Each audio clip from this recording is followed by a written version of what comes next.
Och det är i grunden ett rasistiskt parti med nazistiska rötter också. Det bara är så.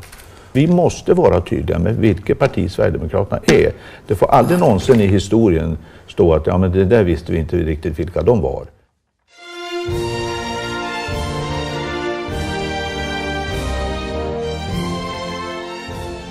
Socialdemokraterna pratar gärna om andras historia, men sällan om sin egen. I 100 år har Socialdemokraterna varit Sveriges största och mest inflytelserika politiska parti.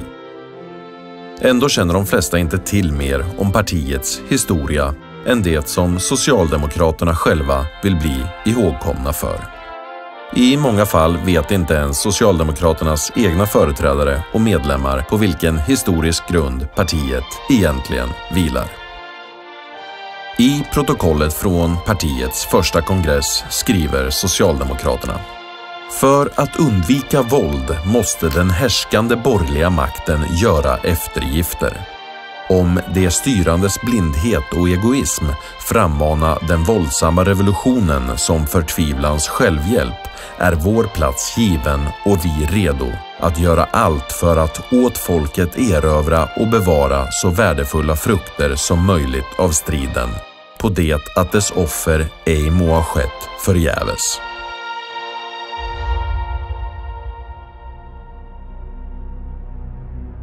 Den revolutionära våldsretoriken fortsätter även vid Socialdemokraternas andra kongress.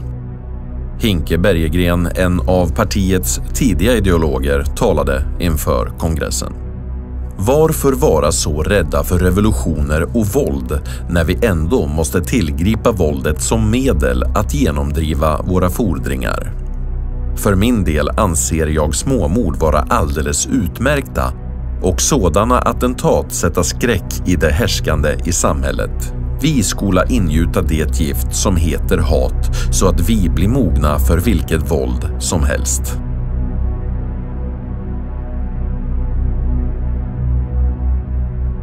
Omslaget till det Socialdemokratiska ungdomsförbundets tidning Fram pryds i mars år 1907 med texten: varje arbetare som redan bär hatets och kärlekens eld i sitt bröst måste alltid oavbrutet söka tända samma hatets och kärlekens eld i sina likgiltiga kamraters bröst.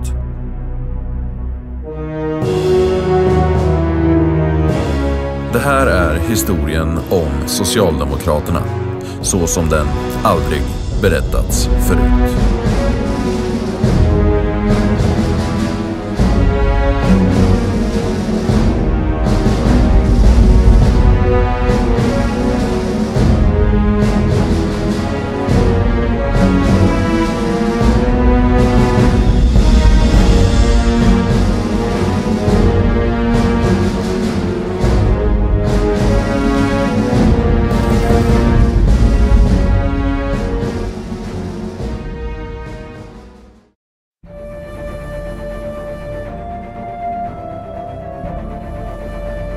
Då Socialdemokraterna bildades i slutet av 1800-talet fanns en klar linje.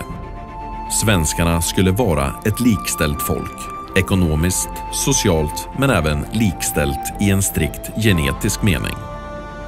Partiets tidiga ideologer och akademiker kom att sätta tonen för Socialdemokraterna och Sverige i nästan ett helt sekel. Vid 1900-talets början skriver arbetarrörelsens då mest framstående akademiker och Socialdemokraternas första professor Bengt Lidforss om att uppblandningen med lägre stående raser skulle leda till en ödesdiger rasförsämring. Enligt Lidforss skulle den germanska folkstammen bara på några generationer komma att ersättas. Bastardblandning av germaner, slaver med mongoliska inslag, romaner och judar. Och samma degenerationssymptom och kulturella nedgång som gjorde sig gällande under det romerska rikets förfallsperiod kommer att uppenbara sig i det germanska kejsardömet. I sin bok Utkast och silhuetter från år 1909, utgiven av det socialdemokratiska bokförlaget Framtiden, skriver Lidforss om rasernas olikhet. Vad negern kan tillägna sig av vår europeiska civilisation bildar blott en tunn fernissa kring hans ursprungliga väsen. I sitt inre är och förblir han neger. Inom socialdemokratin välkomnades Lidforss tankar och idéer. Hjalmar Branting, som senare kommer att bli Socialdemokraternas partiledare och statsminister, var vid denna tid chefredaktör för den socialdemokratiska tidningen Tiden. I tidningen menar man att den man kallar neger inte är kapabel till att förvalta sitt eget land. Utan att därför vilja tvinga européerna att lämna i negrernas våld stora världsdelar, vilkas väldiga rikedomar dessa varken till sitt eget eller till mänsklighetens gagn kunna handhava. Om Lidforss skriver tidningen Tiden: väl att märka, det är här ej en fråga om en ras inom ett folk, ej heller om en mer begränsad ras såsom germaner och romaner, utan om hela den ariska rasen. Det är icke ofta man träffar någon svensk, vilken liksom för Viktor Rydberg och nu Bengt Lidforss är stolt att vara arier. Än idag lever Lidforss minne kvar. I hans hemstad Lund håller Socialdemokraterna en fond till hans ära. Det finns även en gata uppkallad efter Lidforss och man har även rest ett monument till hans minne.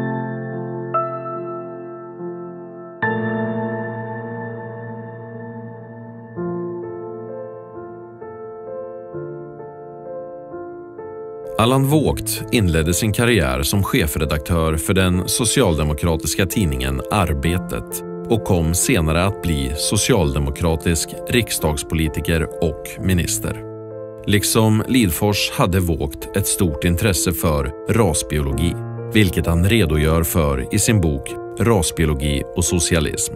Han skriver bland annat att den nordiska rasen är värdefullare än den negrida har åtskilligt fog för sig. Vågt skriver också: rasbiologin återigen är ännu nyare som vetenskap. I likhet med socialekonomin bör den ha åtskilligt att säga till om i samband med de försök att omgestalta samhället. Även detta var något som tidskriften Tiden tog fasta på.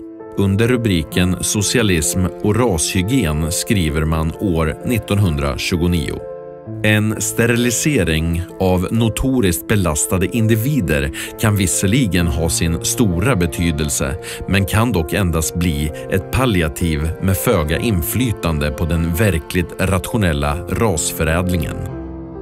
Vidare skriver Tiden att man genom rasförädling kan avla bort den själviska människan för att ersätta den med en socialistisk sådan.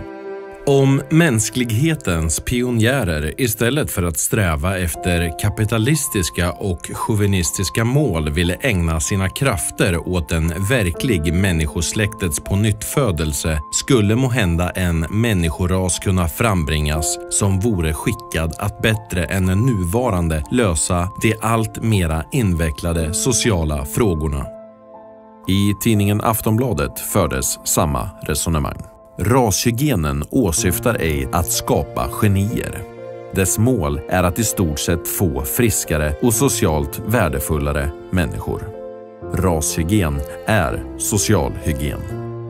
Socialdemokraterna oroade sig även tidigt för utländska gästarbetare. Om polska och ukrainska arbetare skriver tidningen Arbetet att de knappast kunde kallas civiliserade i vanlig europeisk mening och som tillhöra i odling efterblivna raser kunna på grund av sin lägre kultur och sina små anspråk på livet. I ungdomsförbundets tidning Fram skriver den framstående socialdemokratiska politikern Fabian Månsson om dessa polska och ukrainska gästarbetare. Genom varje svenskt sinnad mans ådror går en självfling av raseri. och man får en obetvinglig lust att tvätta sina händer i utländska skojares blod.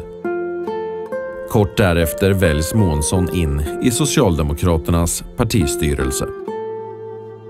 Senare skriver även tidningen Fram: samtidigt importeras hundratals fattiga arbetare från främmande land och importörerna sammanträda på det allmännas bekostnad och i de allmännas namn för att stifta lagar och förordningar, tjänliga för deras intressen.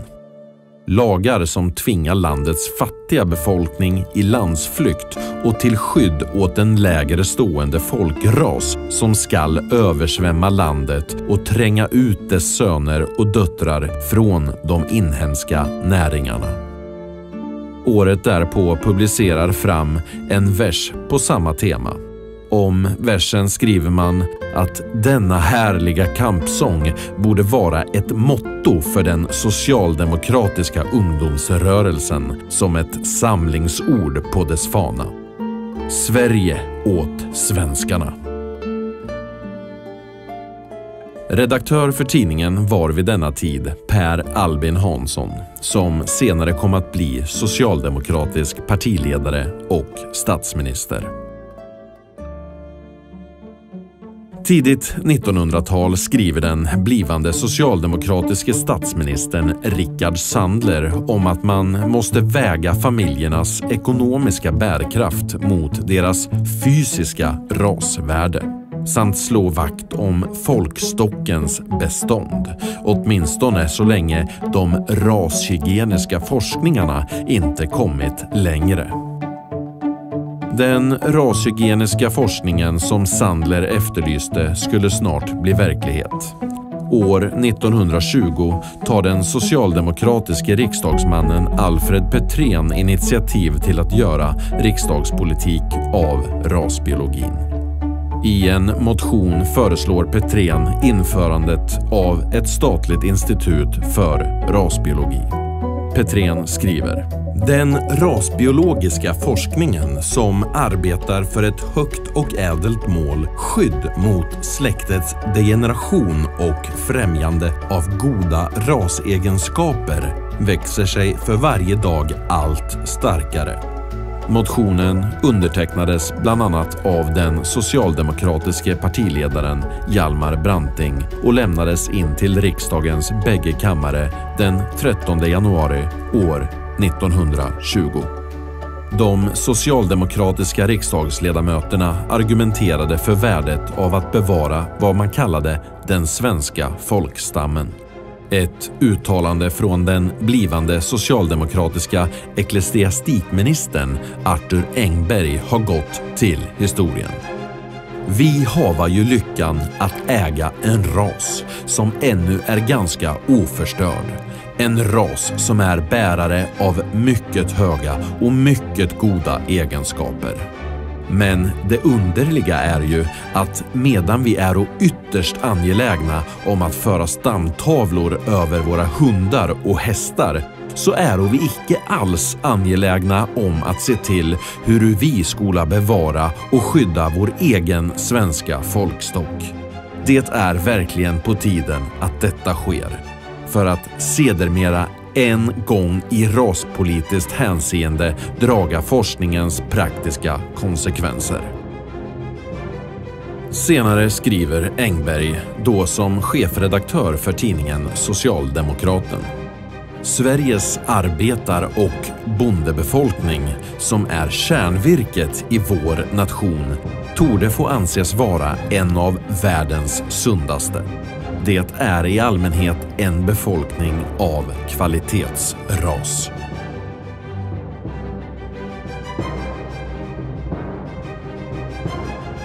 Under den första socialdemokratiska enpartiregeringen ledd av statsminister Hjalmar Branting beslutade riksdagen den 13 maj år 1921 att inrätta Statens institut för rasbiologi. Världens första i sitt slag. Som chef utsågs läkaren, forskaren och vetenskapsmannen Herman Lundborg, dåtidens auktoritet inom rasbiologi. Institutet inrättades i dekanhuset intill domkyrkan i Uppsala. Därifrån skickades forskare ut i landet med sina linjaler och skjutmått för att undersöka, mäta och dela upp den svenska befolkningen i olika typer och raser. Över 100 000 svenskar utforskades och rangordnades under de första 2 åren. Man registrerade familjebakgrund, social status, längd, axelbredd, bäckenbredd, näshöjd, näsbredd, öronbredd, vikt och hull. Man registrerade även ögonfärg, hårfärg, skäggbeklädnad och könsbehåring etc. Människors karaktärer klassades enligt skalan god, mindre god, bråkig, supig, lättsinnig och sexuellt lössläppt. Arbetet resulterade i ett av institutets tidiga publikationer, The Racial Characters of the Swedish Nation. Boken fick stor uppmärksamhet, både i Sverige och utomlands. Publiceringen blev huvudnyhet i tidningen Socialdemokraten. Institutets kraftansträngningar har nu resulterat i ett monumentalt arbete behandlande svenska folkets rasbeskaffenhet, vilket utkommer i dagarna. Det är den största och fullständigaste rasbeskrivning som någonsin utgivits. Det länder förvisso svensk forskning till all heder att ha gått i spetsen på detta område. Tidningen Socialdemokraten konstaterar: svenskarna, de renaste germanerna bland alla världens folk. På Stockholmsutställningen år 1930 stoltserar Sverige med det unika rasbiologiska institutet under parollen "Till ariskt blod, det renaste och äldsta till svenska vigdes av en vänlig norna." Tidningen Socialdemokraten förklarar också varför svenskarna inte är fullt så blonda längre. De nordiska ljusa färgernas vikande tillskriver professor Lundborg den allt starkare inflyttningen av främmande raselement, särskilt judiska. Även Aftonbladet imponerades av det rasbiologiska institutets arbete. Kunna vi undertrycka de sämre folkelementen i vårt land och främja det bättres trevnad, då får vi på alla områden bättre arbete utfört, mer lugn och ro och lyckligare samhällsförhållanden. Aftonbladet konstaterar: rasförbättring, det är säkraste vägen till framsteg på alla områden. Och vi har bättre möjligheter till rasförbättring än de flesta andra folk. Med god vilja bör vi tidigare än något annat folk kunna driva upp en stark och ständigt växande stam av nordbor i ordets bästa mening, av kroppsligt och andligt fullmåliga kärnsvenskar. Tidningen Socialdemokraten redogjorde för hur det omfattande rasbiologiska arbetet på de svenska exemplen hade lett till studievisiter från bland annat Tyskland. Man kunde läsa att det svenska rasbiologiska arbetet hade inspirerat tyskarna till den grad att även Tyskland nu funderade på att anlägga ett rasbiologiskt institut i Berlin. Socialdemokraten fick rätt. Nazityskland följde Socialdemokraternas svenska exempel. År 1933 blev raskunskap obligatoriskt i tyska skolor. Sveriges rasbiologiska instituts metodik för mätningar och massregistreringar övertogs senare tacksamt av nazisternas förintelsepolitik. Utan institutets uppfinnande av en kategorisering för en modern statlig mordindustri hade nazisternas sorterande och dödande troligen aldrig blivit lika omfattande.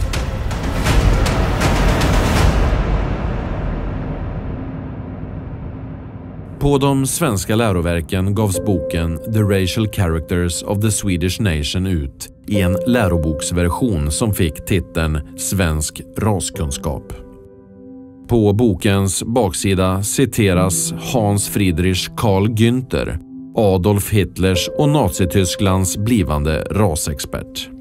Det nya verket utgör den mest betydande rasvetenskapliga undersökning över ett europeiskt folk som någonsin utkommit. Sverige har nu 2 gånger inom 1/4 sekel uppställt ett exempel för andra folk. Även chefen för det nya rasbiologiska institutet i Berlin, Eugen Fischer, citeras. Med detta har ni skapat ett verkligt monument för edert land och folk. Edert arbete bör bli en förebild för andra länder att eftersträva. Bland Nazitysklands rasbiologers positiva omdömen finns även ett omdöme från tidningen Socialdemokraten. Ett jättearbete ligger bakom verket. Det länder förvisso svensk forskning till all heder att ha gått i spetsen på detta område. I och med krigsslutet försvann det rasbiologiska institutet i Tyskland. Men i Sverige fortskred arbetet.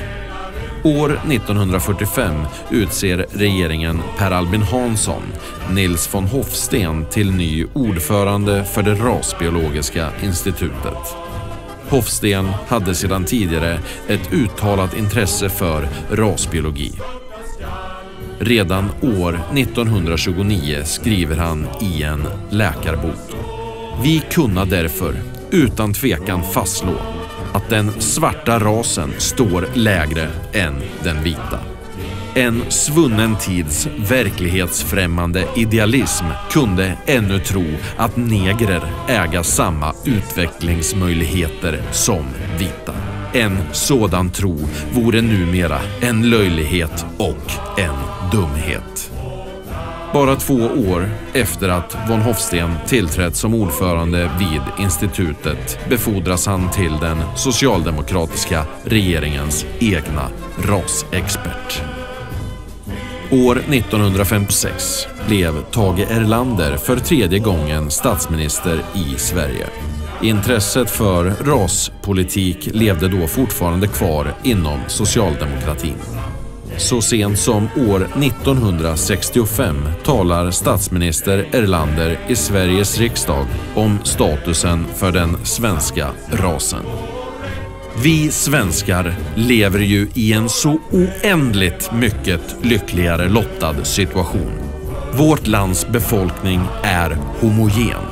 Inte bara i fråga om rasen utan också i många andra avseenden.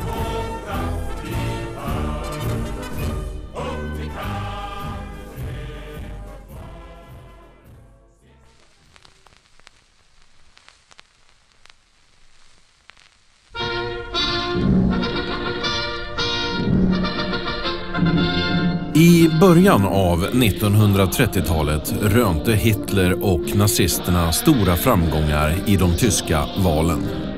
Hitler själv reste runt om i Tyskland och höll väldiga massmöten.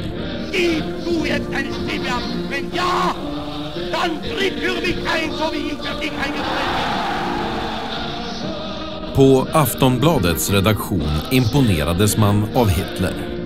Har man en gång haft nöjet att i Das Braune Haus i München iakttaga vördnaden för Hitler personligen, förstår man att bakom de många åthävorna och orden, kommandoropen och ställningsstegen ligger en sanning, någonting reellt som knappast låter sig jävas. Angående ett av Hitlers tal skriver Aftonbladet: Detta äkta som man kommer underfund med om man hör hans tal, vilket vi svenskar kunnat göra i radio, är att han är en troende man, att han har värme i bröstet och att det finnes strömmar i hans tal som rinna direkt ned från den tyska kulturens högland. Våren år 1933 tar Hitler makten i Tyskland och omvandlar inom kort landet från demokrati till diktatur, med Hitler själv som envåldshärskare. På Aftonbladet tar man Hitlers aggression med lugn. Den 17 maj på Norges nationaldag skriver tidningen: Hitler vill samförstånd och fred. Visserligen noterar Aftonbladet i samma artikel att frånvaron i den tyska riksdagen plötsligt blivit stor efter Hitlers maktövertagande. Många riksdagsmän är också i fängelse eller i koncentrationslägren, och man har in i sista stund undrat om de skulle släppas eller inte. Aftonbladets analys av Hitler kvarstår dock. Han vill samförstånd och fred. Aftonbladets linje var istället att Hitler var utsatt för en smutskastningskampanj. Dagen efter Hitlers maktövertagande skriver Aftonbladet: Den intensiva lögn- och förvridningskampanj som i Sverige på sina håll om Hitler försiggått har här skapat en falsk föreställning om vad som sker i Tyskland, och därför en del av opinionen ständigt blivit lika överraskad av den nuvarande tyske rikskanslerns framgångar. Man har i sin nöd tillgripit hypotesen att det tyska folket är mindre politiskt skolat, mindre begåvat, mindre kultiverat än till exempel det överlägsna och upplysta svenska, eftersom det låter lura sig av en äventyrare som Hitler. Men det var långt ifrån alla svenska tidningar som delade Aftonbladets entusiasm för Hitler. Nazisterna i Tyskland uppmärksammade att en del av den svenska pressen skrev kritiskt om dem, vilket nazisterna påtalade för den svenska socialdemokratiska regeringen. Per Albin Hansson svarade i oktober år 1933 med att döma 2 tidningsredaktörer till fängelsestraff efter att de hade publicerat nazikritiska artiklar. Man menade att journalisternas nazikritik var ett brott mot tryckfrihetsförordningen. Regeringen Hansson vidtog senare mycket omfattande åtgärder för att tysta och censurera svenska tidningar och övriga medier. Hösten år 1939 ändrade regeringen den svenska tryckfrihetsförordningen för att mer effektivt kunna kontrollera landets tidningar.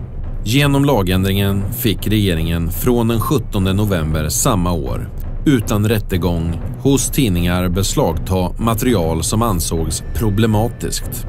Censuren sades vara nödvändig för att stoppa vad de kallade grymhetspropaganda och tyskfientlighet. Vid ett tyskt besök ett år senare försäkrade den svenska utrikesministern Christian Günther: Vi kommer att lyckas styra den politiska utvecklingen i Sverige i en riktning som är helt tillfredsställande för Tyskland. Samma år besöker han Nazitysklands ambassadör i Italien. Den tyska ambassadören noterar att Günther har visat sig övertygad om axelmakternas seger.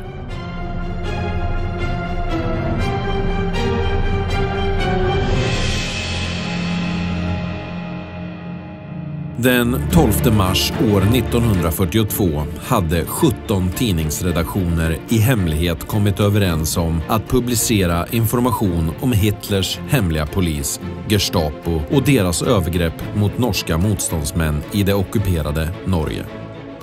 Genom telefonavlyssning hade dock den svenska säkerhetspolisen fått information om publiceringen och kunde snabbt ingripa för att stoppa utgivningen. Informationen om nazisternas behandling av folket i vårt grannland Norge nådde därmed inte svenskarna. Mellan september år 1939 och september år 1942 genomfördes cirka 300 beslag av tidningar i Sverige, utan rättegång och utan dom. 1/3 av alla tidningar och skrifter som konfiskerades under kriget var information om nazistiska krigsförbrytelser eller brott mot mänskligheten. Enligt nazisternas egen agent Meller Sakomelski kommenterade Christian Günther hur man försökte hantera den så kallade grymhetspropagandan. Vi har gjort mycket för att tygla den tyskfientliga pressen, men hos oss, vi har ju pressfrihet, är detta inte lätt. Professor Emeritus Claes Åmark är specialist på Sveriges förhållande till Nazityskland och förintelsen. Han skriver: det råder ingen tvekan om att regeringen var direkt ansvarig för att nyhetsförmedlingen i dessa frågor blev så bristfällig som den blev. På Hitlers födelsedag år 1939 pryds Aftonbladets första sida med en hyllning till Hitler. Störste tysken i alla tider. Citatet är från Hermann Göring, chefen för tyska Luftwaffe. Aftonbladet väljer även att publicera ett annat av Görings Hitler-citat. Hans överlägsna statskonst har uppfyllt alla tyskars tusenåriga dröm. Fast grundat står det stortyska riket. Aftonbladet invänder inte. I Aftonbladet vid denna tid kunde man även se annonser från Svenska nationalsocialistiska partiet. Den 22 juni år 1941, dagen då Tyskland anföll Sovjet, skrev Aftonbladet en artikel med rubriken Europas frihetskrig. I artikeln går att läsa: det av västmakterna inringade Tyskland har sprängt sina bojor och går nu med fri och ökad styrka till sin europeiska, sin världshistoriska mission att krossa den röda regimen som utgjort ett ständigt hot mot själva frihetens princip. Under Tysklands ledning går Europa till ett folkkrig mot det röda väldet. Samma sommar var Aftonbladets politiska redaktör Fritz Lönngren samt tidningens ägare Torsten Kreuger inbjuden av den tyska regeringen på en 3 veckors resa genom de tyskockuperade områdena, däribland Danmark.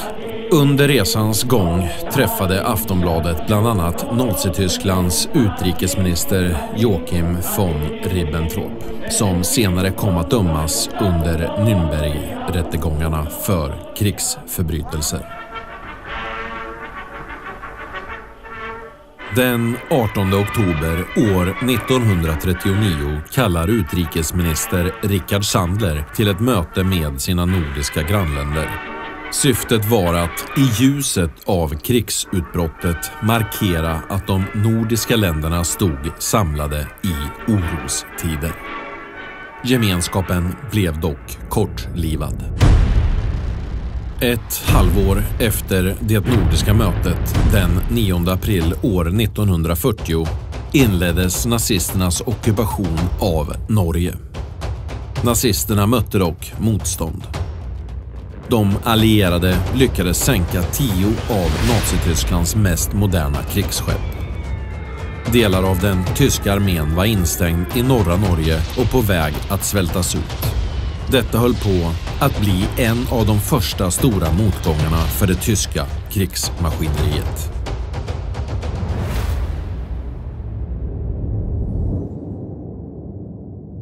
Men räddningen kom. Från Trelleborg genom Sverige till norska Narvik tilläts Nazityskland frakta 34 godsvagnar med förnödenheter till den nödsatta tyska divisionen på 4 000 man. Hitlers trupper kunde i och med detta fortsätta slaget om Narvik och därmed säkra malmleveranserna till den tyska krigsindustrin. Hade det inte varit för regeringen Per Albin Hansson hade ockupationen av Norge kunnat haft en helt annan utgång. Undsättningståget blev början på Sverigehjälpen till den nazistiska krigsmakten. 4 dagar efter att Nazitysklands ockupation av Norge inletts fick den svenska gränsbevakningen i Dalarna att hantera ett mycket ovanligt ärende. Den då 68-åriga norska kungen Håkon den 7 dyker upp vid den svenska gränsen iförd norsk generalsuniform. Med i följet var bland annat kronprinsen Olav, kronprinsessan Märta samt deras barn Ragnhild, Astrid och den nuvarande kungen Harald. Familjen var då på flykt undan nazisterna och jagades av tyska soldater och Luftwaffe. Den norska kungen bad de svenska gränsvakterna om att få passera genom Sverige på sin flykt till England. Efter intensiva samtal mellan den svenska gränsstationen och regeringen i Stockholm var svaret från Per Albin Hanssons regering tydligt. Den norska kungen skulle gripas för att Nazityskland inte skulle tvivla på den svenska neutraliteten. Den norska kungen tvingades vända tillbaka till sitt belägrade hemland. Trots detta lyckades den norska regenten ändå till sist ta sig till England, men då utan svensk hjälp. Strax därefter skriver den svenska attachén i Norge, Gösta Brunström, till kollegorna på svenska utrikesdepartementet. Jag undrar om man hemma i Sverige kan föreställa sig vilket hat och vilken bitterhet som råder här i Norge mot oss svenskar.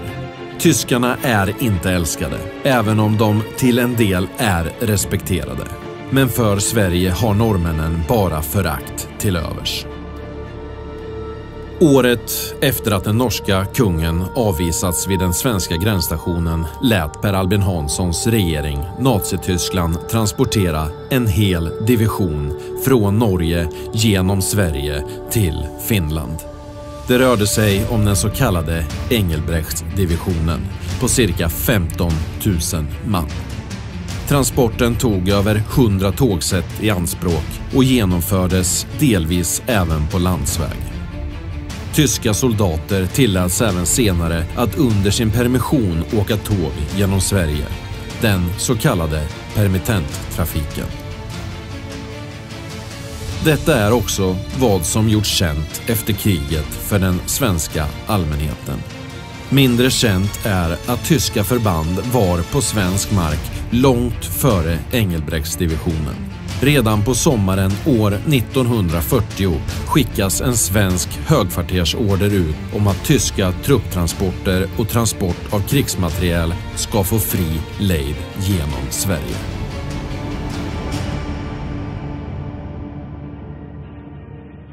På hösten samma år får Norrbottens länsstyrelse ett hemlighetsstämplat telegram från utrikesdepartementet. Telegrammet inleds med: natten mellan den 3 och 4 oktober 1940 anländer till Luleå ett fartyg, Isar, medförande en SS-bataljon om 1000 man. Det nazistiska fartyget Isar hade eskorterats av den svenska marinen genom minerat svenskt vatten. SS-förbandet som anlände till Luleå med vapen och fordon var den andra bataljonen ur Totenkopfstandarte. Dödskalle-emblemet bars av de SS-soldater som hade hand om de tyska koncentrationslägren. Senare kom även dödskalleförbanden att bli stridande förband. Från Luleå transporterades Totenkopfstandarte vidare av SJ till dess slutdestination Nordkap i det belägrade Norge. Den Narvik-baserade journalisten Espen Eidum beskriver det svenska järnvägsnätet som en tysk pulsåder. I sin bok Blodspår beskriver Eidum hur den svenska regeringen hjälpte den tyska krigsmakten. Han beskriver bland annat hur 5 000 tyska soldater fraktades med utrustning och artillerikanoner till Narvik genom Sverige. Transporterna skedde under stort hemlighetsmakeri, där krigsmaterielen doldes under pressändningar eller bakom röda kors. Enligt Eidum innehöll de tyska transporterna genom Sverige inte bara vapen och tyska soldater, utan även norska fångar på väg till de tyska koncentrationslägren.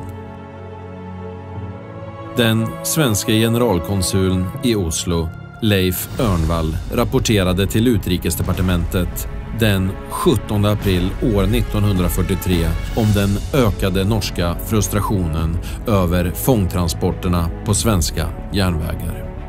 Jag vill inte underpoängtera att man på norskt håll är överbevisade om att normen fylls upp i permitteringstågen. Lokomotivförare har uppgett att norska fångar från Grini i mitten av mars passerade bland tyska permittenter. I ett brev år 1940 skriver den norska statsministern till sin Stockholmsbaserade landsman Anders Frihagen: om du skulle få ett privat samtal med Per Albin Hansson, så berätta för honom att det finns 2 saker som jag vill uppleva, och de är att tyskarna blir jagade ur Norge, och för det andra att jag ska få leva tillräckligt länge för att ge honom och hans regering, kanske också hela hans parti, en ordentlig avhyvling. Per Albin Hanssons inställning till Hitler och Nazityskland var dock tydlig. Redan i ett tal på Skansen den 27 augusti år 1939, 3 dagar före andra världskrigets utbrott, förklarade Per Albin Hansson att han inte ville beröra den utveckling som lett fram till den aktuella krisen på grund av Hitlers aggression. Det kan icke bli tal om några protester eller domar. Det tillkommer icke mig att anklaga och mästra.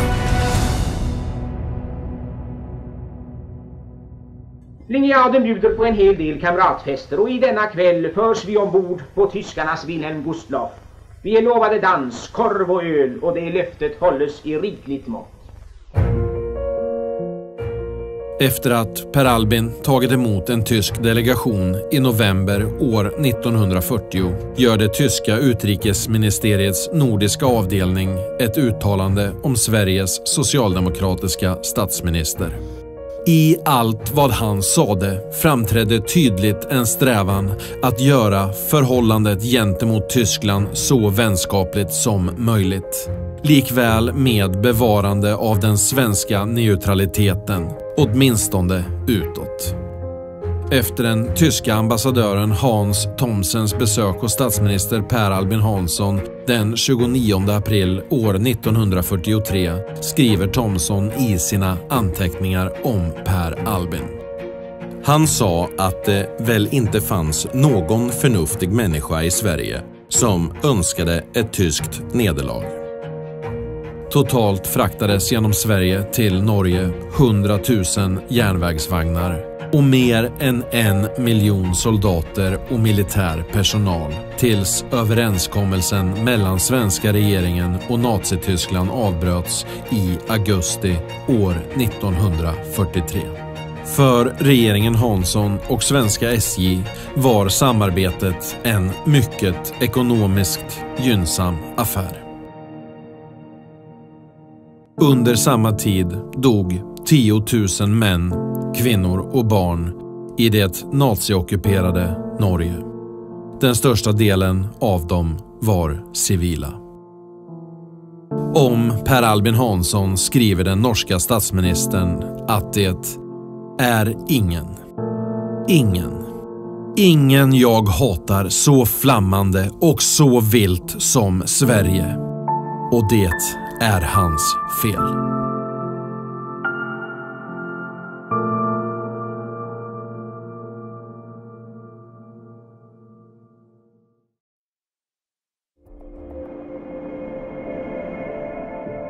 I juni år 1997 tog den socialdemokratiska statsministern Göran Persson beslut om en bred informationsinsats om förintelsen och nazisternas förföljelse av judar under andra världskriget.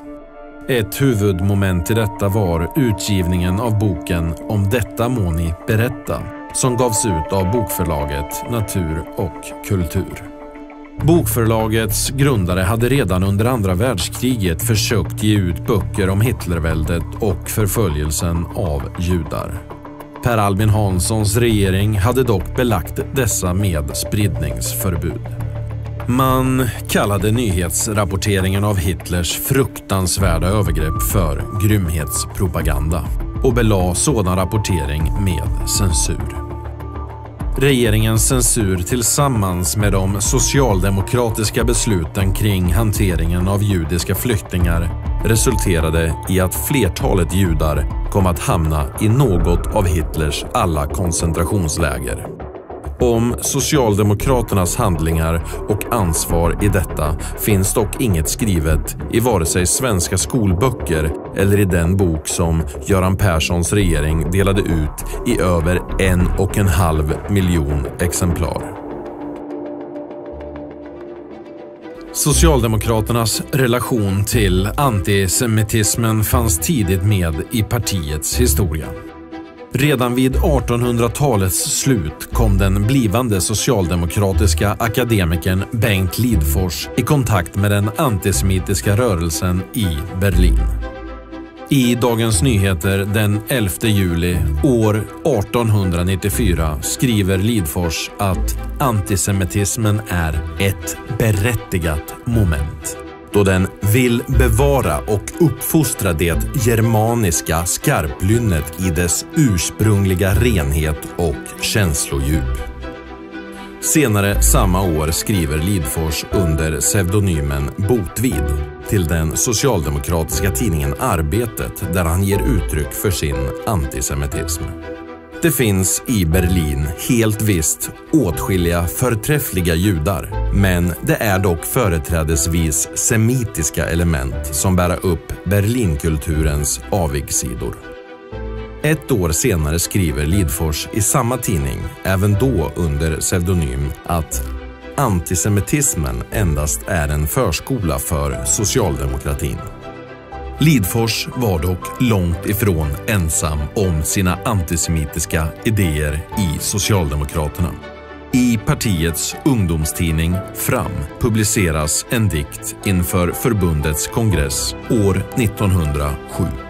Vårt land och vårt väldiga fädernesland, det äges av ockrande judar, och landet är fjättrat i kedjor och band och lämnat åt penningens gudar. Dikten avslutas med orden: då skulle vi hålla en rengöringsdag som ej hade skådat sin like, då landet blev rensat i slag efter slag och fritt blev vårt väldiga rike. I det socialdemokratiska kvinnoförbundets tidning Morgonbris talar man varmt om diktförfattaren.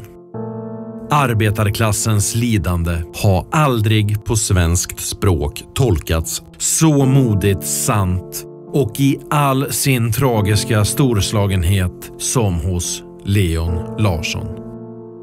Under det socialdemokratiska ungdomsförbundets kongress år 1907 lanseras en kampanj mot vad man kallade för smutslitteratur. Där i ingick hebreisk kultur, det vill säga judisk sådan. Judisk litteratur ansågs nämligen ta för stor plats i skolorna. Kampanjtexten avslutas med: ungdom, bärare av framtidens kultur, upp till kamp mot smuts och mörker.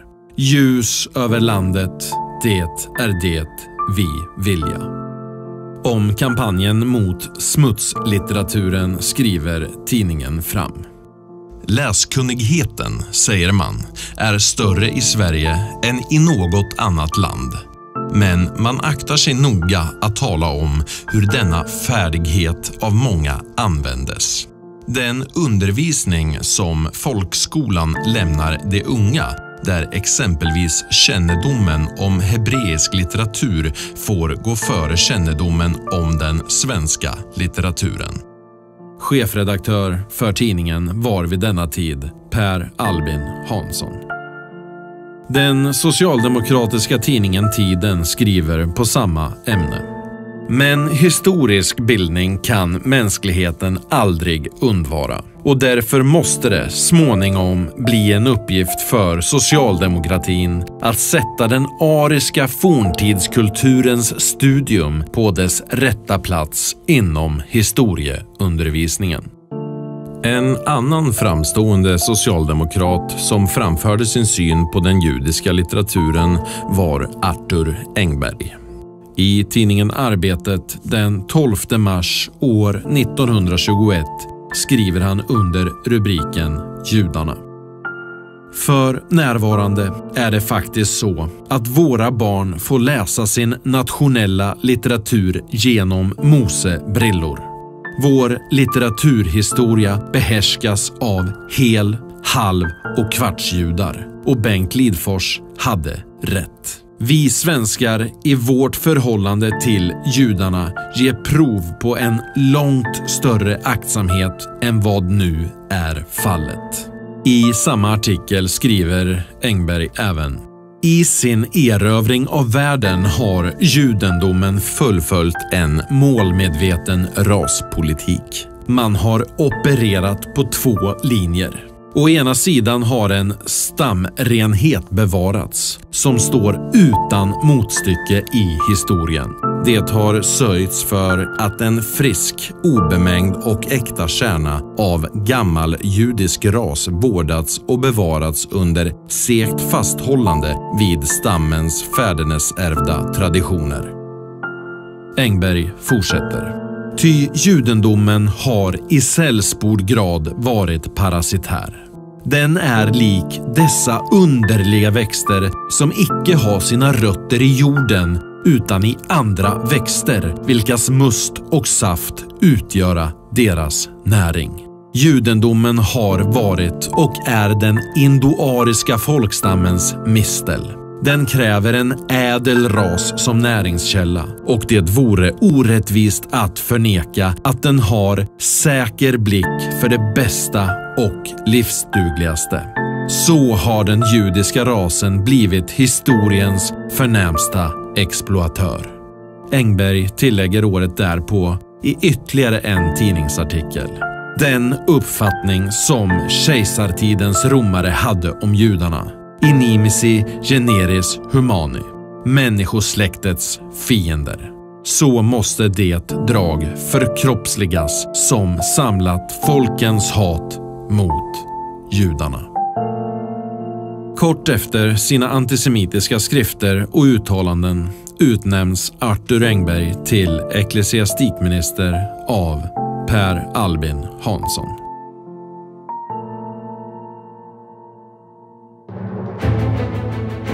Vid denna tid rönte Hitler och nazisterna i Tyskland stora framgångar och kom strax därefter att ta makten i Tyskland. I den socialdemokratiska tidningen Tiden skriver man år 1933 om judarnas egna ansvar för den ökade antisemitismen i Tyskland. En stor del av finanshajarna voro östjudar som kommit med 2 tomma händer och genom allehanda lurendrejerier gjort sig stora förmögenheter. Deras metoder voro mutor och bestickning, och de gjorde sig därigenom hjärtligt hatade. Året därefter ger Alf Ahlberg, rektor på LOs folkhögskola Brunnsvik, ut en redovisning i sin bok Tysklands ödesväg om hur många judar det finns i det tyska näringslivet. Ahlberg skriver: enligt denna beräkning skulle alltså av Tysklands 808 största industriledare 108 vara judar. 13,3% av en befolkning som i allt uppgår till omkring 1%. Den 15 september år 1935 stiftar Hitler Nürnberglagarna, som bland annat innehöll lagen om skydd av det tyska blodet, vilket innebar förbud för tyskar av arisk börd att gifta sig med tyskar eller utlänningar av judisk börd. I Aftonbladets rapportering dagen därpå är man positiv till Hitlers nya raslagar. Aftonbladet skriver: Hitler betonade särskilt att judarna i Tyskland nu fått tillfälle att leva sitt eget liv inom alla områden på ett sätt som icke har sin motsvarighet i något annat land. I Sverige anpassade man sig till Nürnberglagarna, och från september år 1937 tvingades svenskar som ville gifta sig med tyskar av arisk börd att underteckna en försäkran om att ingen av deras far- eller morföräldrar var judar. En del svenska domstolar var snabba med att tillämpa raslagarna och upplöste äktenskap mellan tyskar och svenskar som inte uppfyllde de tyska kraven på renrasighet. Även i Sverige väljer den socialdemokratiska regeringen att uppdatera lagtexter, däribland den svenska flyktinglagen. I förarbetena till den nya svenska flyktinglagen förtydligas definitionen av politisk flykting. Den som endast är utsatt för rasförföljelse kan ej anses vara politisk flykting. I utredningen kan man läsa: än mindre kunna de som lämnat hemlandet därför att de på grund av sin ras eller eljest inskränkts i sina försörjningsmöjligheter eller där känna vantrevnad betraktas såsom politiska flyktingar. Resultatet blev att judar som flydde från Tyskland inte kunde förlita sig på det skydd som de skulle ha fått om de hade haft status som politiska flyktingar. Om den nya lagens verkningar för Europas judar skriver historikern Karin Kvist Geverts att 99% av de judiska flyktingarna som år 1939 fick tillstånd att resa in i Sverige fick det för att de skulle resa vidare till tredje land. I Sverige var de inte välkomna att stanna. På Aftonbladet var man oroade att judar skulle lura sig in i Sverige. Men Socialstyrelsens egna avsikter härvidlag saboteras betänkligt av den sämre sortens judar som under falska uppgifter tar sig in i Sverige för att sedan förklara: var så goda, skicka ut oss kunna ni inte. Men med de nya flyktinglagarna kunde Aftonbladet känna sig lugnare. Under rubriken "Skärpta bestämmelserna börjar göra nytta" skriver de att sedan vi numera fått de skärpta bestämmelserna för inreserätt är det oss emellertid möjligt att effektivt sätta stopp för alla sådana försök. Så snart dessa bestämmelser börjat bli allmänt kända bland de judiska flyktingarna har också försöken att på falska reseuppgifter komma in i landet successivt tunnat av och nu förekommer det bara endast enstaka fall. För socialdemokratiska politiska flyktingar från Tyskland var det svenska bemötandet ett helt annat.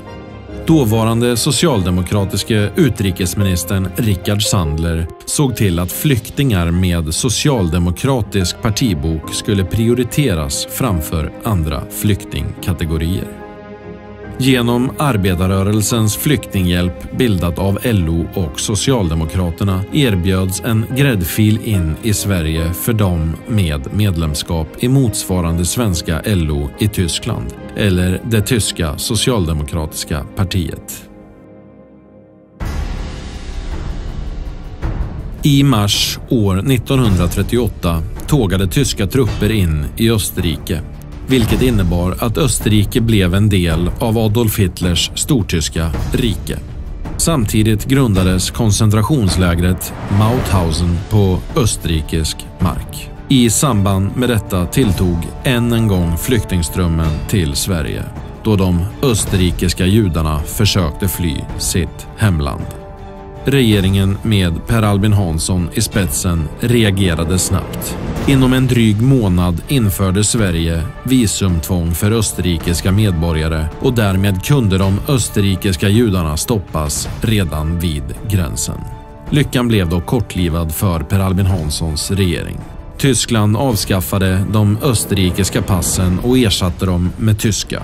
Och Tysklands visumsfrihet till Sverige ville Per Albin Hansson inte röra. Den 14 september meddelar den svenska beskickningen i Berlin till tyska myndigheter att svenska regeringen inte är tillfredsställd med nuvarande situation. I skrivelsen föreslås Nazityskland att märka pass för medborgare som klassades som icke önskvärda.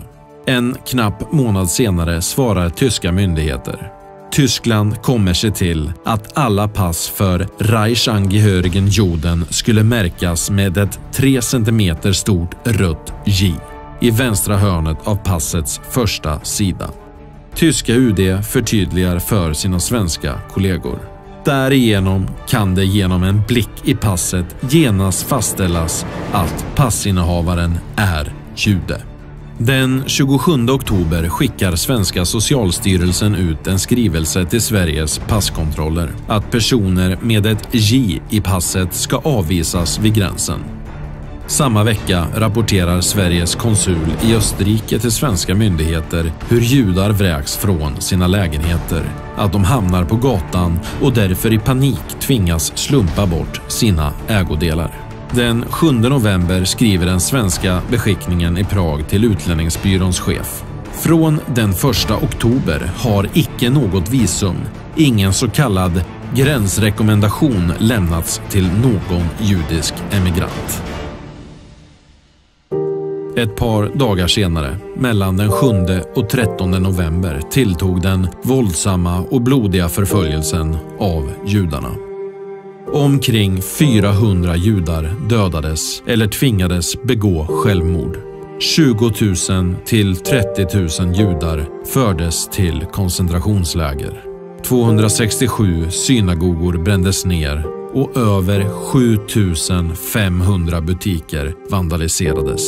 Den värsta av nätterna mellan den 9 och 10 november är idag mer känd som Kristallnatten.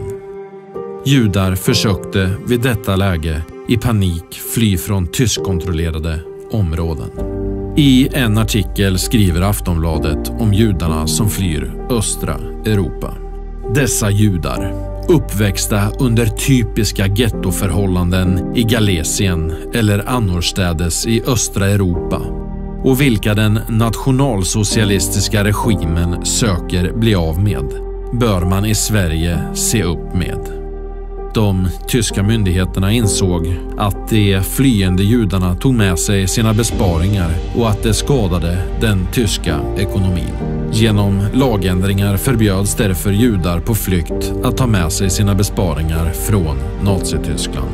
I Aftonbladet hyllas nazisternas lösning på första sidan med rubriken "Fantastisk judeplan i Tyskland". För att slippa ut måste jude sälja tysk vara. År 1937 behandlar regeringen Per Albin Hansson den svenska utlänningslagen. Ansvarig för hanteringen blir Socialstyrelsen med underavdelningen Utlänningsbyrån till sin hjälp. Chef för Socialstyrelsen blir föreståndaren för LO-skolan Brunnsvik, Sigfrid Hansson, bror till statsminister Per Albin Hansson. Året därpå skickar Socialstyrelsen sitt förslag om att det är nödvändigt att genomföra en utlänningsräkning. I förslaget föreslår Socialstyrelsen att det behövs redas ut om utlänningar som vistas i Sverige är av judisk börd, båda eller en av föräldrarna jude eller icke. Mellan den 10 och 17 februari tvingas alla som vistas i Sverige utan svenskt medborgarskap att uppsöka en polisstation för att i en blankett uppge om man har judisk bakgrund. Blanketten förtydligar att med jude inte menas religiös tillhörighet utan om härstamning. Registret över vilka utlänningar som var av judisk ras i Sverige kom senare att läckas via högt uppsatta tjänstemän på utlänningsbyrån till tyska myndigheter för att slutligen hamna i Gestapos händer. Under vintern i slutet av år 1942 vänder den tyska krigslyckan i och med nederlaget vid Stalingrad. Vid denna tid hade rapporter om nazisternas brott mot mänskligheten och krigsförbrytelserna, trots regeringen Hanssons omfattande nedtystande och censur, börjat att sprida sig runt om i Sverige. Opinionen var tydlig. Sverige borde hjälpa judarna. Samma år började Socialdemokraterna att tillrättalägga historien kring deras egen hantering av judarna. I riksdagen den 22 maj år 1943 uttalar sig socialminister Gustav Möller, som varit högst ansvarig för Socialstyrelsen och Utlänningsbyrån sedan innan kriget, att uppehållstillstånd i regel beviljats under flyktingströmmarna från Hitlers härjningar. Vidare säger Möller: judar och andra så kallade icke-arier som på grund av rasförföljelser sökt fly över svenska gränsen har jämställts med politiska flyktingar och sålunda ej avvisats. Möller drar slutsatsen att Sveriges flyktingpolitik uppfyllt de anspråk som krävs ur human synpunkt.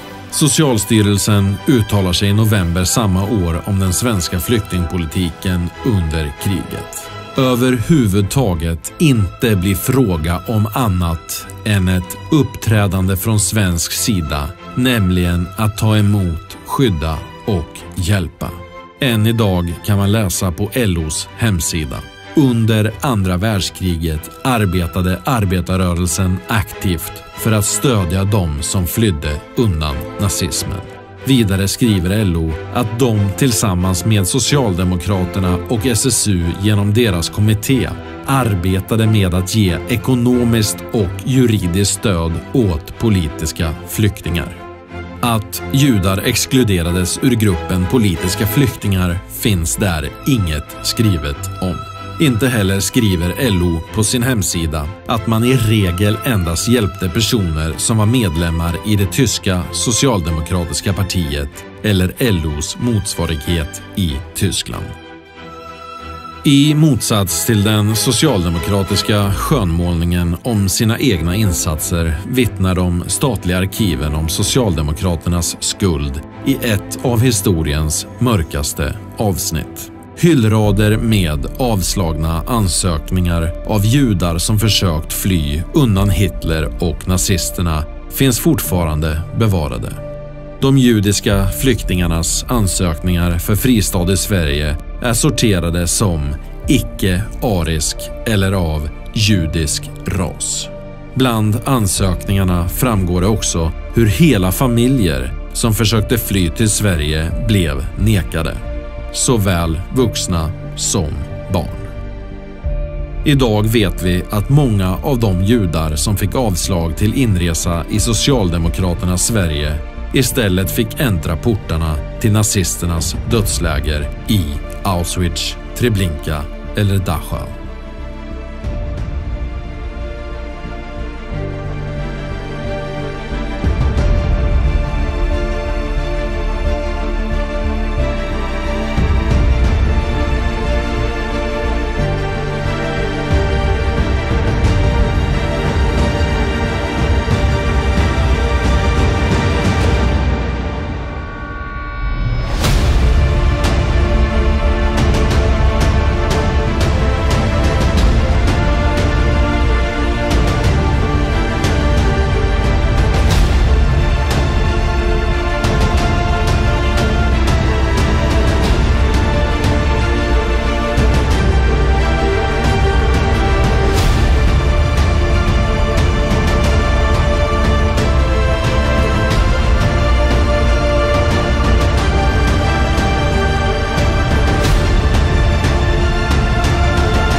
Framåt, ja framåt, manar stormens musik och sprid den förintelsens bränder.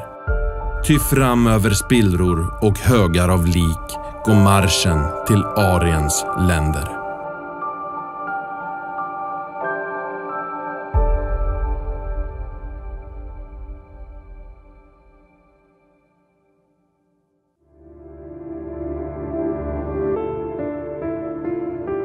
Vid 1920-talets början hade Socialdemokraterna tagit initiativ till inrättandet av det rasbiologiska institutet. och sorterat Sveriges befolkning efter raser.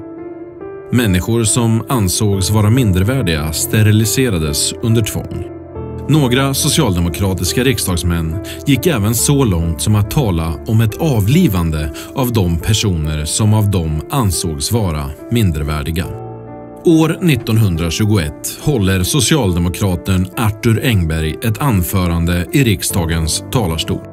Jag antar, mina herrar, att vi en gång, kanske icke i en så avlägsen framtid, inom samhället tvingas att taga under övervägande att släcka sådana liv som bestå i ohjälpliga och vanskapta idioter och som från början är dömda att vara samhället till en börda och alla andra och sig själva till förbannelse.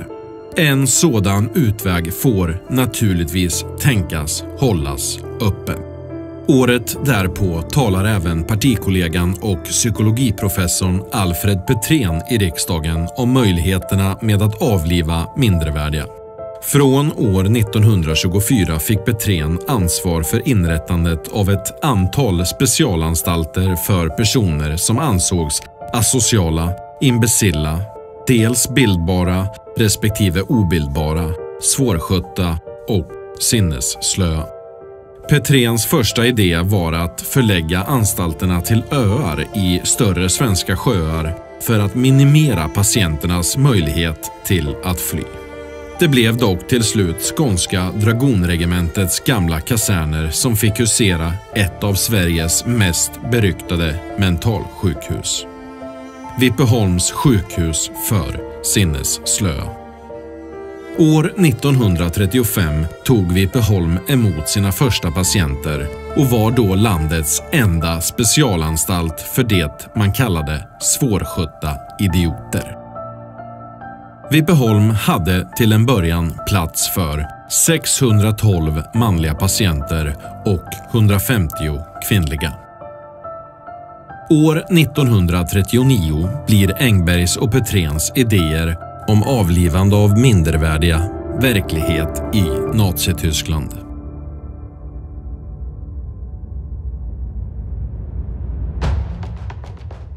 Under kodnamnet Aktion T4 leddes en operation av en grupp läkare från adressen Tiergartenstraße 4 i Berlin.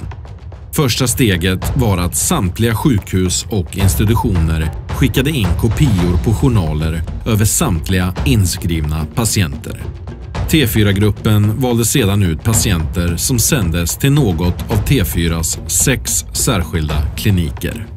Vid klinikerna gasades patienterna i stora grupper och därefter kremerades de. Patienter som omfattades var personer med någon form av funktionsnedsättning, psykiskt sjuka och även människor som led av ärftliga sjukdomar. Även barn avlivades, i regel med överdosering av sömnmedel. Efter kraftiga protester från anhöriga till patienterna och den katolska kyrkan avbryts projektet med aktivt avlivande år 1941. Vid det laget hade 70 000 patienter mördats med avsikt att desinficera folkstammen från undermåligt arvsmaterial. Efter år 1941 avlivas patienterna genom vanvård och svält av nazisterna. Totalt mördas 200 000 patienter. Vid ett av sjukhusen fann man att kvinnor avled vid en hastig viktförlust på 10 kilo. Samma år som Nazityskland började svälta patienter till döds tredubblades plötsligt dödligheten också på Vipeholms sjukhus bland de manliga patienterna. I journalerna kan man läsa att nästan 90% av patienternas död hade föregåtts av en kraftig viktminskning. Den genomsnittliga viktförlusten var på Vipeholm cirka 12 kilo innan patienten avled. Det vill säga 2 kilo mer än kvinnorna i det nazistiska utrotningsprogrammet. Var 5:e patient dog under sitt första inskrivningsår på Vipeholm. Dödligheten på Vipeholm fortsätter att vara extremt hög under hela andra världskriget. Sjukhusets överläkare Hugo Fröderberg var liksom den ansvarige socialdemokratiske riksdagsmannen Alfred Petrén inte främmande för mord på patienter. I årsberättelsen år 1942 skriver Fröderberg om den ökande dödligheten på Vipeholm. Ökningen i dödlighet kan icke förklaras av näringsbrist utan måste ha sin orsak i biologisk mindervärdighet. Vidare resonerar Fröderberg i en handskriven notering huruvida det är rätt eller fel att döda de lägst stående. Det människomaterial som är lägre utvecklat än djur. För många torde det inte finnas någon som helst tvekan om det berättigade i ett avlivande. Ansvarig för patienternas säkerhet på Vipeholm var Medicinalstyrelsen under ledning av socialdemokraten Axel Höjer. I en jubileumsbok till Gustav Möllers ära år 1944 klargör Höjer sin inställning. Ett mera målmedvetet framskapande av ett sundare släkte kommer sannolikt inom en ej allt för lång tid att höra till de aktuella hälsovårdsproblemen. Den positiva eugeniken öppnar sedan den nått större vetenskaplig mognad och fördjupning svindlande perspektiv. År 1947 sjunker plötsligt dödstalen på Vipeholm och återgår därmed till den tidigare nivån. Samtidigt påbörjas ett nytt fruktansvärt kapitel för patienterna på Vipeholms sjukhus. Detta var året då Socialdemokraternas tandexperiment inleds.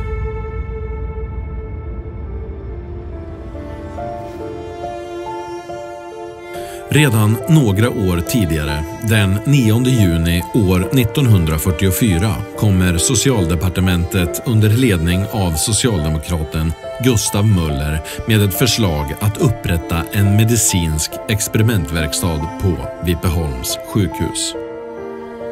Vipeholmspatienterna ansågs passa perfekt för medicinska experiment, då många av dem inte hade något språk att uttrycka sitt missnöje med. En stor del av patienterna var gravt rörelsehindrade. Många av dem var också barn. De flesta var sängliggande och beroende av matning. Därigenom hade läkarna även full kontroll över patienternas matintag, vilket sågs som ideala förutsättningar för medicinska experiment. Vipeholmspatienterna blev mänskliga försökskaniner. Genom att tvångsframkalla kariesangrepp på patienternas tänder skulle sockrets effekter kartläggas. Under experimentåren matade man patienterna med nästan 20 000 kilo toffee, 8 000 kilo hasselkola, 1300 kilo choklad och 500 kilo karameller. Man använde sig av en toffee skapad av läkarna på Vipeholm som bestod av en vit klibbig massa som inte gick att svälja. Toffin kallades för Vipeholms toffee och var speciellt framtagen för att fräta hål på tänderna. Läkarnas systematiska misshandel av patienternas tänder gav resultat. Efter drygt ett år hade patienterna i genomsnitt 10 nya hål i tänderna. Trots att patienterna många gånger måste ha lidit av fruktansvärda smärtor förvägrades de tandvård under hela experimentets gång. Läkarna ville fortsätta att studera och registrera hur tänderna förstördes. Experimenten pågick i 2 huvudsakliga etapper, från år 1947 till år 1951. Experimenten fortsatte sedan ända fram till år 1955, då Medicinalstyrelsen la ner verksamheten på grund av massiv kritik från allmänheten. Vanvården, svälten och misshandeln av Vipeholmspatienterna inleddes och genomfördes under 2 socialdemokratiskt ledda regeringar. Statsministrarna hette Per Albin Hansson och Tage Erlander.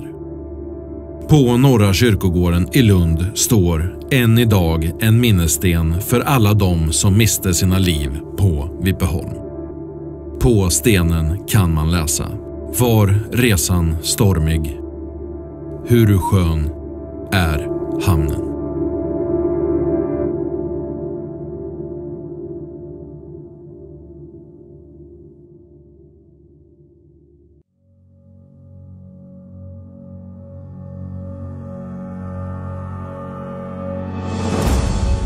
År 1946, ett år efter nazisterna besegrats, slog Sverige 2 världsrekord. Löparen Rune Gustafsson blev världens snabbaste på distansen 1000 meter. Samtidigt slog den socialdemokratiska regeringen världsrekord i tvångssterilisering. Att forska och kategorisera människor efter ras var en sak.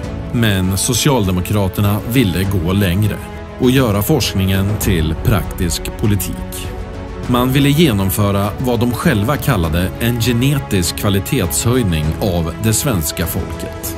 I en radiointervju hör vi Gunnar Myrdal, en av arkitekterna bakom Socialdemokraternas steriliseringspolitik.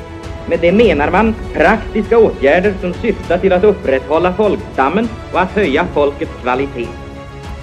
Redan år 1906 skriver socialdemokraten Z. Höglund i tidningen Fram: här nedläggas stora kostnader på att hålla idioter och vanskapta vid liv, och årslånga mödor offras på att till exempel lära dem hjälpligt tala eller teckna.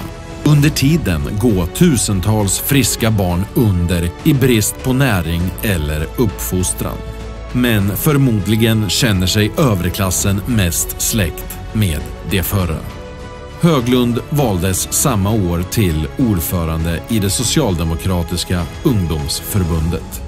Han kom senare att bli chefredaktör för tidningen Socialdemokraten. 5 år senare recenserar socialdemokraten Rickard Sandler boken Föräldraskap och raskultur i den socialdemokratiska skriften Tiden. Sandler skriver: det undermåliga må leva och leva så gott som möjligt, men det må icke tillåtas att fördärva kommande släkten. Det skola frånkännas föräldraskapets rätt. I Sanders recension slår han fast att kvaliteten på människorna är den verkliga rikedomen för en nation. En verkligt framsynt politik bör därför inrikta sig på denna rikedom, framförallt genom höjande av människornas kvalitet. Sandler skriver också att politiken borde fästa huvudvikten vid människornas förädling, som är varje folks livsindustri. Då synes det mig att vi måste söka vår frälsning hos socialismen. Recensionen avslutas med: ja, vilket parti skulle väl vara mer ägnat att uppta de rashygieniska idealen än det som städse framfört samhällssynpunkterna och det helas väl som det utslagsgivande framför de enskilda intressena. År 1922 tar socialdemokraten Alfred Petrén initiativ till en motion där sterilisering av förståndshandikappade föreslås. Med hänvisning till de rashygieniska vådorna av att sinnesslöa fortplantar sig ansåg Petrén det icke önskvärt att en sinnesslö sätter barn till världen. Motionen undertecknades av flertalet socialdemokratiska riksdagspolitiker, däribland Ernst Wigforss, som skulle komma att bli Socialdemokraternas framtida finansminister. Samma år publicerar även det socialdemokratiska kvinnoförbundet en artikel i sin tidning Morgonbris. En artikel av Herman Lundborg, chefen för det rasbiologiska institutet. Lundborg varnar Morgonbris läsare för de individer han kallar för landets inre fiender. Dessa individer var enligt Lundborg genetiskt underlägsna och behövde därför fråntas föräldraskapets rätt. De svagaste utrustade däremot måste genom asylering, sterilisering eller på annat sätt förhindras att efterlämna avkomma. I tidningen Tiden hyllar Alfred Petrén en läkare som utan tillåtelse och lagligt stöd steriliserat en ung flicka efter hennes andra förlossning. Flickan ansågs nämligen av läkaren vara sinnesslö. Petrén skriver: "Det finnes väl ingen som icke måste tycka att dessa psykiskt defekta kvinnor fått nog barn och att den framstående läkarens behjärtansvärda ingripande till förhindrande av flera graviditeter förtjänar samhällets tacksamhet." När Petréns tvångssteriliseringsmotion hanterades i riksdagen i juni år 1922 blev debatten livlig. Petrén argumenterade för att han även hade övervägt möjligheterna att helt enkelt låta avliva förståndshandikappade barn. Men att han funnit ett praktiskt hinder. Att det fanns föräldrar som tyckte om sina barn. I riksdagens talarstol håller han ett tal. Vore det icke bättre att beröva dessa hjälplösa individer som endast äro en tunga för samhället deras liv? Mitt svar är att det reser sig dock ett bestämt hinder för en sådan tankes realiserande, och det är föräldrakärleken. Föräldrarna äro nämligen i allmänhet varmt fästade vid dessa barn. Petrén var missnöjd av utfallet av hans lagförslag. Sterilisering fick förvisso genomföras, men endast med medgivande från patienten. I den socialdemokratiska skriften Tiden klargör han sin inställning. Det är i hög grad osmakligt att med sinnesslöa diskutera syftet med en sterilisering. År 1932 började Socialdemokraterna att föra diskussionen om steriliseringar på allvar.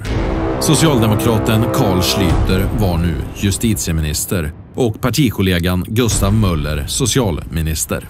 Året därpå tar Hitler makten i Tyskland och genom dekret i maj samma år beordrat tvångssterilisering av bland annat sinnesslöa, ärftligt blinda och döva.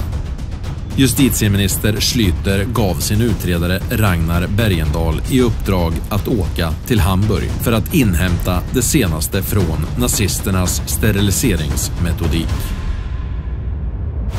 Samma år införs tvångssterilisering av människor med vissa funktionsnedsättningar och sjukdomar i Nazityskland. Samtidigt tillsätter Per Albin Hansson och hans socialdemokratiska regering en utredning om tvångssterilisering i Sverige. Författaren till utredningen är just Ragnar Bergendahl.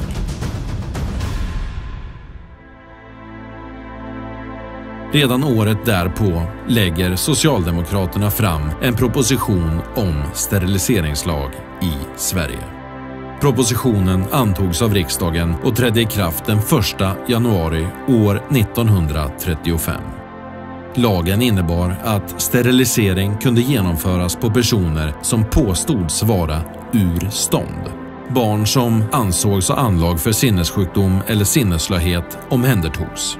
Om de misstänktes lida av dessa ansedda defekter eller av annan avvikelse ansågs de inte rättskapabla och kunde då steriliseras utan samtycke. Nazityskland följde utvecklingen i Sverige med stort intresse. I Goebbels propaganda för de nazistiska steriliseringslagarna försökte man lugna den tyska opinionen med budskapet: "Vi står inte ensamma." Med på Goebbels affischer finns den svenska flaggan. I den borgerliga svenska pressen fanns ett tydligt motstånd mot Socialdemokraternas tvångssteriliseringslag. Den socialdemokratiska tidningen Frihet svarade med att högerpressen visserligen har en brinnande fosterhemskärlek, men när det gäller att offra av det egna för att rädda den svenska folkstammen blir det mulen tystnad. För socialdemokratin däremot är ju tanken på att de framtida släkterna starka och sunda skola ta plats i samhället helt naturlig. Makarna Alva och Gunnar Myrdal var två av de mest inflytelserika arkitekterna bakom Socialdemokraternas svenska massteriliseringsprojekt. Gunnar Myrdal var professor i nationalekonomi på Handelshögskolan i Stockholm. Alva Myrdal hade en studiebakgrund inom psykologi, sociologi och pedagogik med ett särskilt intresse för barnpedagogik. Tillsammans skrev de boken Kris i befolkningsfrågan som publicerades år 1934. I boken går de till angrepp mot Socialdemokraternas nyinstiftade tvångssteriliseringslag. Makarna Myrdal menade att den var alldeles för vek. De sa sig vara villiga att istället se ett ganska skoningslöst steriliseringsförfarande och en så sträng lagstiftning som möjligt. Enligt makarna Myrdal hade människor som låg samhället till last ingen rätt att sätta barn till världen. De skriver: den profylaktiska socialpolitikens direkta uppgift är att framskapa ett bättre människomaterial. Det kan knappast från någon synpunkt försvaras att barn får födas och växa upp hos sinneslöa föräldrar. Varje fall är ett fall för mycket. Makarna Myrdal menade att det stora problemet var inte de som redan var inlåsta på institutioner, utan bland de som befinner sig utanför anstalterna och därför nu har en varken förnuftet eller samhället reglerad fortplantningsfrihet. Helst skulle väl man på den vägen vilja utrota all slags fysisk och psykisk mindervärdighet inom befolkningen. Både sinneslöhet och sinnessjukdom, kroppsliga sjukdomar och dåliga karaktärsanlag. Vad först gäller bortrensningen av de olämpliga barnuppfostrarna genom inskränkning av deras fortplantningsfrihet kommer denna med all säkerhet icke att bli fullständig i den grad man skulle önska. I makarna Myrdals bok omyndigförklaras det svenska folket. De betros inte ens med att möblera sina egna hem, än mindre med att ta ansvar för sina barns bildning. Enligt makarna Myrdal var det experterna och ideologerna som visste bäst. Barnen skulle köpas från föräldrarna genom att samhället iklädde sig en allt större del av kostnaden och ansvaret. På så sätt skulle staten kunna ta kontrollen över barnens uppväxt utan att stöta sig med föräldrarna. Makarna Myrdal kallade det för frigörelse. För sitt ambitiösa arbete inom rashygien belönades makarna Myrdal med höga positioner inom Socialdemokraterna.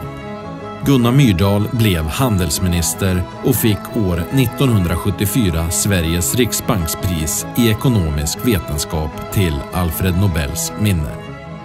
Alva Myrdal fick tjänst som konsultativt statsråd hos Olof Palme. Därefter blev hon även minister och diplomat samt tilldelades Nobels fredspris år 1982. Runt om i Sverige har Socialdemokraterna döpt gator och torg efter Alva Myrdal. Så sent som den 8 september år 2017 förärades Alva Myrdal med en plats uppkallad efter henne i Uppsala. Vid invigningen talade bland annat den tidigare socialdemokratiske vice statsministern Lena Hjelm-Wallén. Wallén säger i sitt tal om Myrdal: och hon var en kvinna med verklig stil, med resning, med engagemang.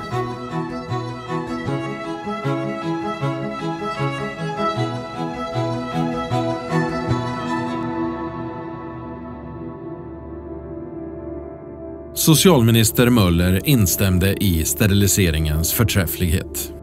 Under en riksdagsdebatt i april år 1941 menade han att man genom steriliseringar kunde avskaffa hela släkter som generation efter generation belastar anstaltsvården. I ett anförande sa han: Om detta leder till att antalet asociala för framtiden kommer att minskas så har ingen verklig orätt skett mot någon individ. Men däremot har samhället gjort en vinst som man, även om den inte är stor, efter min uppfattning bör beakta. Möller fortsätter. Jag tycker också att man under alla omständigheter bör ta den risken. Att en och annan asocial individ, vilket säkerligen icke kan väntas ge upphov till ett geni, förhindras sätta barn till världen. Även socialdemokraten Verner Hedlund deltog i riksdagens steriliseringsdebatt. Enligt honom borde alkoholister, lösdrivare, återfallsförbrytare och även tattare steriliseras. Hedlund säger: Jag förstår icke varför dessa människor skola få sätta barn till världen. Att barn till dessa personer han ansåg som mindervärdiga skulle kunna adopteras bort var Hedlund skeptisk till. Adoption vill ingen åtaga sig, ty barnen har för dåligt påbrå. Samma år skärper den socialdemokratiska regeringen lagen om sterilisering ytterligare. Nu skulle även personer som kunde antas ha ett asocialt levnadssätt omfattas. Skriften Råd och anvisningar rörande tillämpning av 1941 års steriliseringslag inleddes med Alva Myrdals ord. Sterilisering har en i vissa avseenden mycket stor samhällelig betydelse. Detta gäller särskilt ur arvshygienisk synpunkt, i synnerhet som sterilisering av sinnesslöa i tillräcklig omfattning kommer att medföra en minskning av sinnesslöhetens frekvens i befolkningen. I råd och anvisningar är man även noga med att påpeka vikten av att sterilisering genomförs. Det skall här kraftigt understrykas att det för att steriliseringslagen skall få åsyftad verkan är synnerligen angeläget att denna föreskrift uppmärksammas och tillämpas i största möjliga utsträckning. Anvisningarna understryker också läkarens skyldighet att verka för sterilisering. De som steriliserades var personer som påstods vara undermåliga, lättledda, viljesvaga, karaktärslösa, slappa, sladdriga, tattare samt epileptiker och personer med lösaktigt sexualliv, liksom homosexuella och många andra. Människor steriliserades av så kallade rashygieniska skäl, av folkhälsoskäl och av ekonomiska skäl. Och det krävdes inte mycket för att man skulle anses vara olämplig att föra sina gener vidare. Ord som sinnesslö eller efterbliven var vanligt förekommande i motiveringarna till sterilisering. Merparten av de drabbade var dock inte förståndshandikappade i nutida bemärkelse. Sinnesslö var en beteckning som sattes på alla typer av problembarn. Exempelvis bråkiga barn eller barn som hade snattat. Journalerna för dem som steriliserades finns kvar än idag.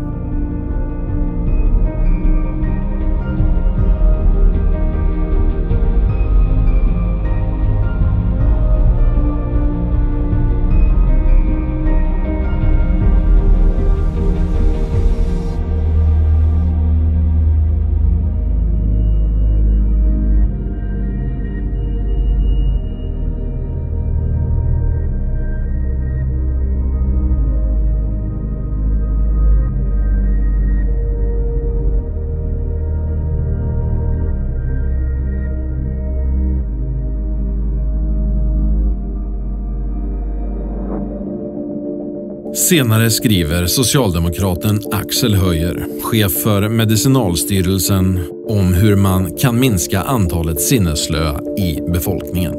Om den procent av varje årsklass som man räknar som sinnesslöa med en intelligensålder motsvarande 12 år eller lägre blev steriliserad skulle vi efter 2 generationer ha minskat dem.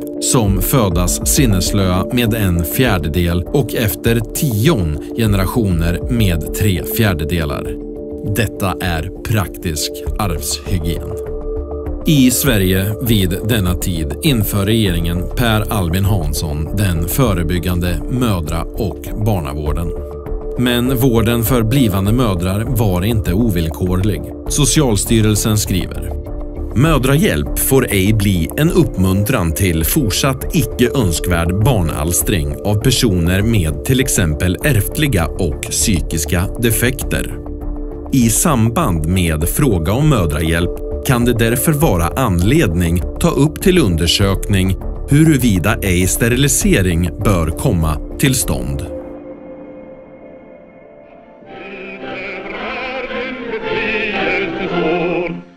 Den socialdemokratiska steriliseringslagstiftningen fick genomgripande konsekvenser. Totalt steriliserades 63 000 personer i Sverige. Av dessa var över 90% kvinnor. 20 000 ogifta gravida kvinnor steriliserades under utpressning. Lagen tillät dem endast att göra abort om de steriliserades efteråt. De statsministrar som såg till att driva igenom dessa illdåd var främst Per Albin Hansson och Tage Erlander i 12 respektive 22 år. Men även Olof Palme under sina första 7 år som statsminister. Socialdemokraternas nuvarande partiledare, statsminister Stefan Löfven, gick med i Socialdemokraterna år 1970. När Löfven valde att bli politiskt aktiv föll alltså valet på det parti som under decennier kategoriserat och studerat svenska medborgare efter ras som metodiskt och systematiskt tvångssteriliserade svaga och utsatta människor. Tvångssteriliseringarna fortgick under de första 6 åren som Löfven var medlem i Socialdemokraterna.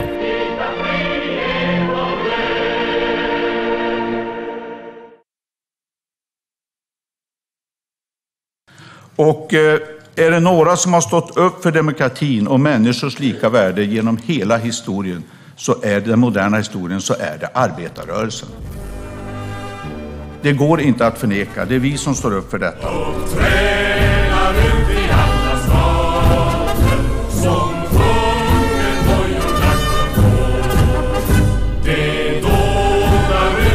I 100 år har Socialdemokraterna varit Sveriges största och mest inflytelserika politiska parti. Lika länge har Socialdemokraterna också lyckats hålla sin historia borta från skolböcker och den offentliga debatten. Därför är det inte konstigt att så få känner till Socialdemokraternas historiska grund. Socialdemokraterna har en unik ställning i svensk historia. Inget annat svenskt parti har haft sådan makt och inflytande över det svenska samhället och vår befolkning. Inget annat svenskt parti har kontrollerat och censurerat media i den omfattning som Socialdemokraterna har gjort. Inget annat svenskt parti har gjort rasbiologi till en vetenskap och delat upp befolkningen efter ras samt genomfört medicinska experiment på hjälplösa patienter. Inget annat svenskt parti har i så hög grad hjälpt Nazityskland samtidigt som man aktivt förvägrat judar på flykt en fristad. Inget annat svenskt parti har systematiskt tvångssteriliserat, misshandlat och utfört brutala övergrepp på sin egen befolkning. Inget annat svenskt parti har i sådan utsträckning berövat kvinnor möjligheten att sätta barn till världen. Inget annat svenskt parti har satt så djupa sår i den svenska folksjälen. Socialdemokraterna har en unik ställning i svensk historia och de är fortfarande Sveriges största och mest inflytelserika politiska parti.